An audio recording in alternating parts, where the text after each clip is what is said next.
Yesterday, something came out in the US that's surprising a lot of people. I suppose we're not really surprised, and I'm just going to discuss it at the end of this short video. But I just wanted to address something that a local priest wrote, and he gave an interview on radio.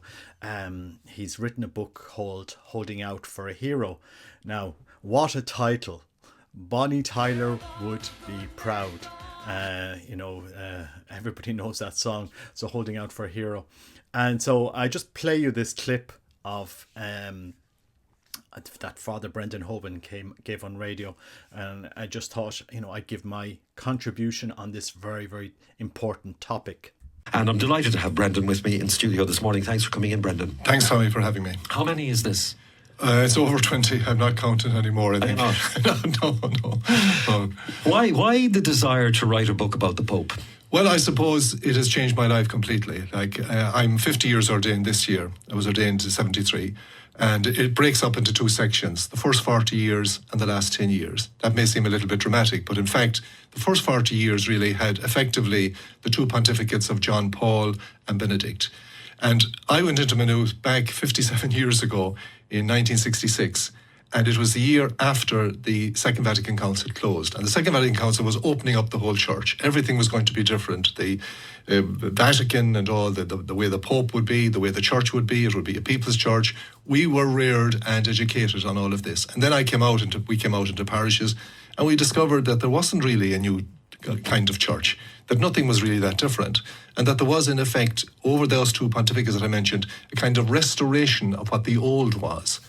And the result of all of that was that it started for me a long, if you like, sometimes I call it in the book, the winter of my discontent. 40 years, the first 40 years of my priesthood was really about trying to come to terms with the fact that what we were told was going to happen didn't actually happen, and we were left high and dry. And the fact that you had been, in inverted commas, misled, did that anger you? Absolutely. And it disappointed us. And I know there was the excitement of being a priest and dealing with people and being in parishes and all of that. There was that side to it, which was a great compensation. But we felt let down, really. And this extraordinary thing about it is that in terms of theology, the highest teaching authority of the church is the Pope and the bishops together in a general council of the church. And for 3 or 4 years in the middle of the 60s, the 1960s, the Pope and the bishops got together in a general council of the church. There were a whole range of documents from Vatican II, and most of them were passed by majority in excess of 90%. So that was the teaching of the church, and yet it was kind of sidelined. It was out of sight and out of mind, with the result that we were kind of left high and dry, wondering, was this going to change? Waiting for the next Pope, waiting for something to happen. Now, I feel sorry for Father Brendan Hoban that he spent 40 years in his winter of discontent. I honestly do feel sorry for him. Because I studied those same documents of Vatican II as he did, Lumen Gentium, Gaudium et Spes, Sacrosanctum Concilium, Verbum Dei, and all the various other documents. And I don't remember in any of the single documents it's saying that we're going to have a completely new church, different church, that everything is going to change. And where he was getting those expectations from, I don't know, because it's not written in those documents. For example, in Sacrosanctum Concilium, which is and he is right that the bishops overwhelmingly approved Sacrosanctum Concilium, like 99.8%, overwhelming. There was no dissent on the document that ushered in the changes to the liturgy, for example. But a lot of the things that have resulted in the last 50 years were never discussed in Vatican II. For example, getting rid of Latin, never discussed. Not in the document, not in Sacrosanctum Concilium. So I think, I don't know where he was drawing the expectations in Vatican II. And also that Pope Benedict and Pope John Paul II were trying to roll back. I mean, Pope John Paul II and Pope Benedict were men of the council. They defended the council. If you go through all of the documents in their papacy, they are quoting from the council time and time again. So the idea that everything is going to change and that we're going to have a new church, and I don't know where he's getting that idea from, but it certainly wasn't in Vatican II. But I mean, that was the era, and I suppose I can understand where he's coming from, because he lived through the 1970s, where thousands and thousands and thousands of priests left the church. That's the thousands of religious left the church during those the 1970s. It was one of the most incredible changes in the church. And of course, when John Paul II came in, arrived, he had to steer the church through incredibly difficult times with different expectations. But addressing Pope Francis, there is one thing that I agree with Father Brendan Hoban. Pope Francis is one of the most reforming popes that we've ever had. And the Pope Francis effect in the church is incredible. And I just want to show you this statistic that was published yesterday, which I find incredible. So just have a look at this. So this is a survey of where young seminarians and young priests, and where the trend has been moving over the last number of years. And if we look at where Brendan Hoban entered the church, before 1960, we can look at, it was a very progressive, somewhat progressive, very, very up for change, wanting change, a bit, the boomer generation really. And this is where he sits. And if we look at over the last 10 years, 11 years, since Pope Francis has become Pope, we've seen a dramatic change. This is worldwide, towards very conservative Orthodox priests. And this is where we are sitting in the United States at the moment. And it's the same in Ireland. If we look at, for example, the Dominicans, which will soon become the largest religious community of priests in formation in Ireland, overpassing Maynooth, overpassing the diocesan system. And that's a reality. We're just reflecting the fact people don't want liberal blasé Catholicism. They don't want it. They're not going to give their life for it. And this is thank God for Pope Francis. Thank God for Pope Francis in the effect that he has shaken up the church. He has woken up the church. He is challenging the church in a very interesting way. And the Pope Francis effect is that he's filling conservative seminaries. I mean, there has been a sea change. And, we look at Ireland, we look at Maynooth, the scandals that were in Maynooth. What did those scandals do? They stopped tens, I would say, it was the biggest advertisement against men going into Maynooth. Any normal man with a normal spiritual life just ran away from Maynooth at the time because of the news stories that they're there. And then we saw the train wreck of, several young priests getting ordained that shouldn't have been ordained, leaving the priesthood, stumbling around. And God loved them. You have to pray for these men. They're not bad men, but it's just the formation wasn't right. So the Pope Francis effect, we're holding out for a hero. In many ways, Pope Francis is the perfect pope for this era. And people will find that interesting that I'm saying that, but it's true. He is the pope that we needed at this moment in time to restore orthodoxy and conservatism into the church. Because dial forward in 10 years' time, 20 years' time, will be the new bishops that will come from the era of Pope Francis? They will be these. They will be these, because this is the trend across the church. Nobody wants progressive Catholicism anymore, in the modern world. No, it's not engaging people. We look across, for example, the charismatic movement. The charismatic movement, if you talk to people in the charismatic movement, they're becoming more and more conservative. They're becoming more, it's fascinating to see what has happened. Whereas the charismatic movement, maybe in the 1970s, it would have been a different movement. We see it becoming more and more conservative. And this is what is happening. We see it in Irish seminaries and Irish, religious communities. In some religious communities, we see a turn towards conservative Orthodox Christianity. And this is, I would say, as a result of what Pope Francis is doing. He is challenging us. He is actually challenged. This is quite an incredible phenomenon. And so people can be annoyed. People think he's cheering it on. He's challenging the church. He is challenging the church. And we'll see how this plays out. So I feel sorry for the progressive element in the church that were hoping for something that never came, that read into Vatican II something that was never discussed in Vatican II. The Vatican II wasn't called to completely change the faith and morals and experience and liturgy of the church. It wasn't. It was supposed to aggiornamento. Well, that's what it is. Updating. It never said changing. Aggiornamento was the word. And again, there's a lot of there's been a lot of debate on Vatican II ad nauseum in those that love the church, and to other Catholics in the church, they haven't a clue about it. But I just want to. I just wanted to really speak into that generation. Like, it's not like we don't appreciate it, the work that they've done, but they were sold an idea by progressives in the church that didn't reflect the reality of what was discussed in Lumen Gentium, Sacrosanctum Concilium, Verbum Dei, Gaudium et Spes, etc., and the various other documents in Vatican II, which I have all read and I have studied. This is something that I'm very familiar with. I accept all the documents. Of course, there will be debates on this and clarifications and for decades to come. But it happened. It happened during a time in the church after World War II, after the advent of communism. It happened. We can't neglect it. And but the documents never said that there was going to be a massive sea change in the church and everything.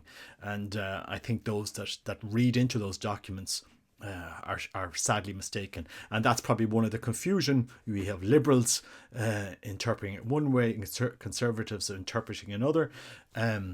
For example, Marcel Lefebvre, he said, well, look, if we interpret the documents in Vatican II in the light of tradition, then we should be okay. But they weren't, especially when it came to the liturgy, and we've wound it up with a liturgy now that is not engaging anybody.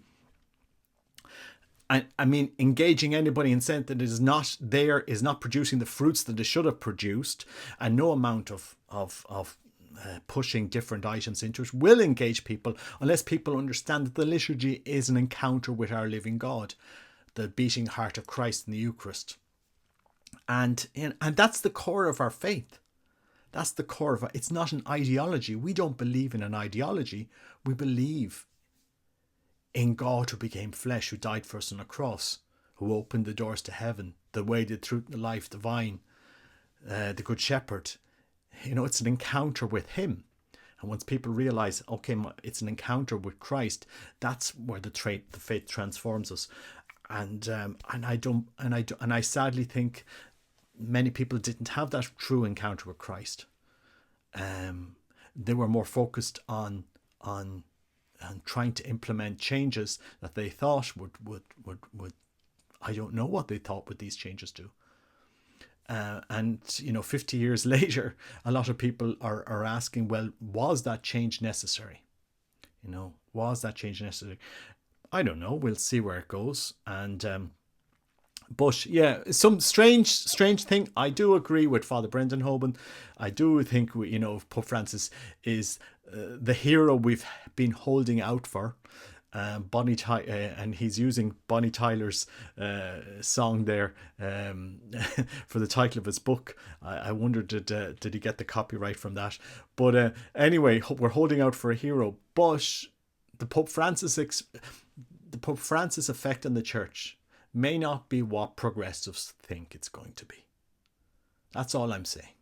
The Pope Francis effect over the last 11 years hasn't been what progressives and liberals thinks it's going to be. He has filled conservative seminaries like no other pope ever has since Vatican II. Not Pope Paul VI, not Pope John Paul II, not Pope Benedict. It has been Pope Francis who has challenged the church.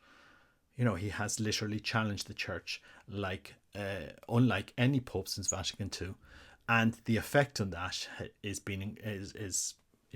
interesting to study. And I think he is the pope for this time. He is the pope that we need for this time. If we had had another 11 years, another 10 years of Pope Benedict, we would not have the challenge that Pope Francis has given us. And he has challenged the church. He has challenged the church as the church needs to be challenged. And that's why it's important that people listen to him, read his documents. But his effect on the church, from what we can see in religious communities, in seminaries, in Ireland and in Europe and so forth, his effect is very much growing conservative Catholicism, which is strange. You know, our churches aren't being packed by liberal Catholics. You know, our seminaries are not being packed by liberal seminarians. They're not. They're simply not. Our religious congregations that are growing are conservative. Seminaries that are growing are conservative. All of the indicators. We just have to look at what is happening in the Diocese of Toulon under Bishop Ray. You know, he got the eyes of the rest of the bishops in France because he has the largest number of seminarians in his diocese. And you know, he's charismatic. He doesn't say the traditional Latin Mass, yet there is a large number of conservative seminarians in the diocese. And yet, if we look at liberal Germany, all of the indicators against progressive liberal Germany, every single indicator is negative. Seminaries are empty or emptying.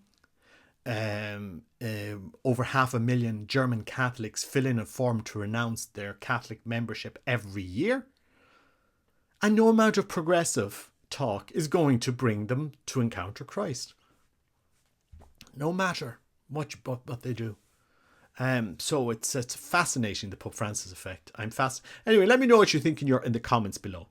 What do you think of this? I mean, I'm just looking at it from that angle, you know. And remember, Pope Francis, when he was a priest in the Jesuits, and this is known, he was seen as a conservative. I mean, he was seen as conservative. You know, if you look at he allowed the SSPX into his diocese. He actually wrote a letter facilitating their entry into his diocese. This is what he did as bishop. So he was seen as conservative. And as a pope, you know, he's widely seen as progressive, as liberal. He's seen as that, but the effect he's having on the church is the opposite. You know, because he has stirred up a conversation, a debate, a heated debate in the church. He has actually stirred this up. You see cardinals, you know, opposing him. You see Cardinal Sarah. You see Bishop Schneider publishing a book. Would Bishop Schneider have published his book Credo if we did not have Pope Francis? No, it wouldn't have happened. If we'd have continued on with Pope Benedict up to this year, you wouldn't have what is coming out in the church now. The work that is being done in the church, the books that are being published. You wouldn't have them. And so that's why it's important that we remain united with the Holy Father.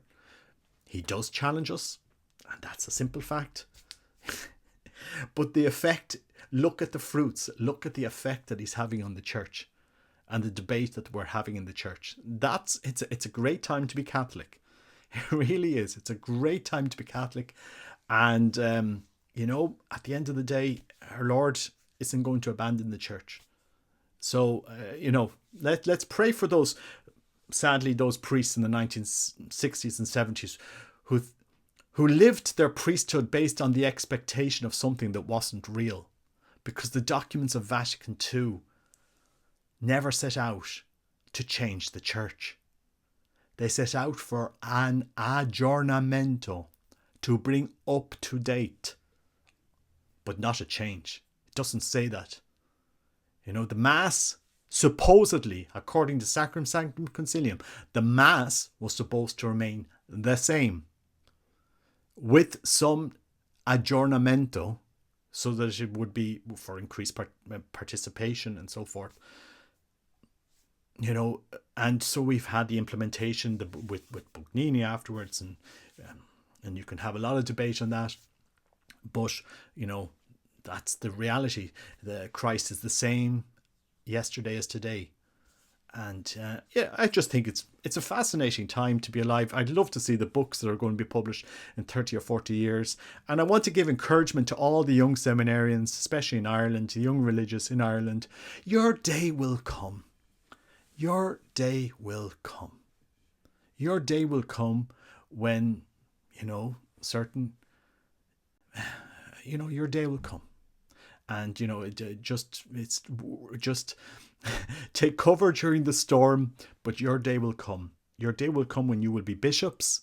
Your day will come when you will be parish priests. Your day will come when you will take the reins of the church in Ireland, and just be men of prayer. Be men of prayer of the heart. Be good men. Don't betray Christ during the storm. And it's really important. Anyway, God bless you. Take care. Bye bye.